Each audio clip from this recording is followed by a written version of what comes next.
Dans les années 1200, il y avait un empire du Mali. Il avait été fondé par Soundiata Keïta. L'empire du Mali avait un État fédéral très organisé, avec un parlement. T'imagines, dans les années 1200, un parlement. En Europe, on va juste attendre 6 ou 7 siècles pour arriver à cette chose-là. Et l'État était très organisé, avec une armée, avec un système d'enseignement, avec un trésor public. Il organisait l'extraction et la vente de l'or. Il développait l'agriculture, coton, arachide. Il y avait des centres universitaires extrêmement célèbres à Tombouctou, à Géné ou à Ségou. Et un des successeurs de Keïta, Boubacar II, 2 siècles avant Christophe Colomb, a lancé 2 expéditions maritimes pour découvrir l'Amérique. Donc, pour des gens qui ne sont jamais entrés dans l'histoire, c'est pas mal. Et en fait, ce qui est intéressant, c'est que donc, il y avait toute une économie en Afrique et au Mali.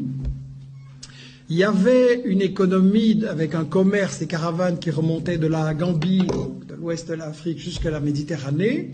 C'était effectivement contrôlé, organisé par les Touaregs. C'était un commerce extrêmement prospère. Et quand le colonisateur français est arrivé là, intéressé par les matières premières, qu'est-ce qu'il a fait? Il a totalement disloqué, brisé ce commerce.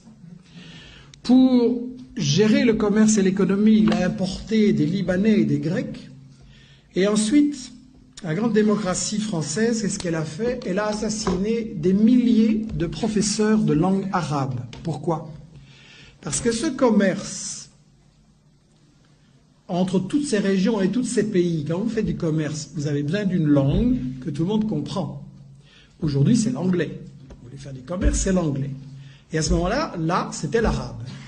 Et donc, si on voulait détruire ce commerce et que tout soit pour l'exportation vers la France, on a massacré des milliers de professeurs d'arabe à l'époque.